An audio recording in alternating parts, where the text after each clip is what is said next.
ഗ്ലാസ്സൊക്കെ തുറന്നായി യാത്ര. അത് കഴിഞ്ഞ് നമ്മൾ നേരെ പോകുന്നത് മറയൂർ ശർക്കര ഉണ്ടാക്കുന്നിടത്തേക്കാണ് കേട്ടോ. ഹരിതകർമ്മസേന നമ്മൾക്ക് ചെക്ക് പോസ്റ്റിൽ നിന്ന് ഒരു 50 രൂപ ടോക്കൺ എടുക്കണമായിരുന്നു. അപ്പോൾ അതിൻ്റെ കൂടെ തന്നതാണ് ആ ഒരു ബാഗ്. അപ്പോൾ നമ്മൾ എങ്ങനെയാണ് ശർക്കര ഉണ്ടാക്കുന്നതൊക്കെ കാണാനുള്ള ആ ഒരു ഇൻട്രസ്റ്റിൽ അവിടെ നിൽക്കുകയാണ്.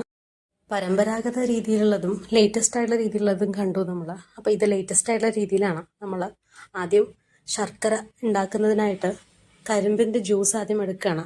ഇവർ ശർക്കര ഉണ്ടാക്കുന്നതിൻ്റെ കൂടെ തന്നെ ഇടയിൽ കൂടെ കരിമ്പ് ജ്യൂസും അതിനിടയിൽ കൂടെ സെയിൽ ചെയ്യുന്നുണ്ടായിരുന്നു കേട്ടോ. അപ്പോൾ ഞാൻ ഇതൊക്കെ എങ്ങനെയാണെന്നുള്ളതൊക്കെ ഇങ്ങനെ നോക്കിയിരിക്കുകയായിരുന്നു. അങ്ങനെ അവർ ഉണ്ടാക്കിയിട്ടുള്ള ശർക്കരയുടെ ആ വേസ്റ്റാണ് അവിടെ ഫുള്ള് കാണുന്നത്, കരിമ്പിൻ്റെ ആ പിഴിഞ്ഞ പിണ്ടി.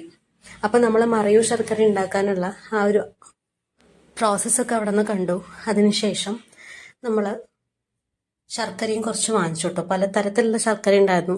അതായത് പൊടി ശർക്കര, അതേപോലെ തന്നെ നമുക്ക് കട്ടിയായിട്ടാണെന്നുണ്ടെങ്കിൽ ആ രൂപത്തിൽ തന്നെയുള്ള ശർക്കര, അങ്ങനെയുള്ള കുറച്ച് ടൈപ്പ് ഓഫ് ശർക്കരയൊക്കെ നമ്മൾ അവിടെ നിന്ന് വാങ്ങിച്ചിട്ടാണ് പിന്നെ അവിടെ നിന്ന് യാത്ര തുടരുന്നത്.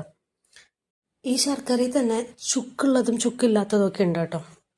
അപ്പം ഇത് കഴിഞ്ഞ് നമ്മൾ നേരെ പോകുന്നത് ആനക്കോട്ടപ്പാറയ്ക്കാണ്. അവിടെയാണ് നമ്മൾ മുമ്പ് സോഷ്യലൊക്കെ പഠിച്ചിട്ടുള്ള കൊടക്കല്ലൊക്കെ കാണുന്നത്. അതൊക്കെ കാണാനുള്ള ഒരു എക്സൈറ്റ്മെൻറ്റ് നല്ലോണം ഉണ്ടായിരുന്നു കേട്ടോ. കാരണം ഇതെല്ലാം നമ്മൾ ബുക്കുകളിൽ നിന്ന് മാത്രം പഠിച്ചത്, നേരിട്ട് കാണാനുള്ളൊരു ആകാംക്ഷ എനിക്ക് നല്ലോണം ഉണ്ടായിരുന്നു. അതുപോലെ തന്നെ ചന്ദനമരങ്ങളൊക്കെ സംരക്ഷിക്കപ്പെടുന്ന ഒരു ഏരിയ കൂടിയാണ് അത് കേട്ടോ. അപ്പോൾ അങ്ങനെ ഞങ്ങൾ കൊടക്കല്ല് കാണാനായിട്ട് പോവാണ്. കുടക്കല്ല് നന്നങ്ങാടികൾ എന്നൊക്കെ പറഞ്ഞ് ആ പഠിച്ചിട്ടുള്ളത് ആ സോഷ്യൽ ബുക്കിൻ്റെ പേജ്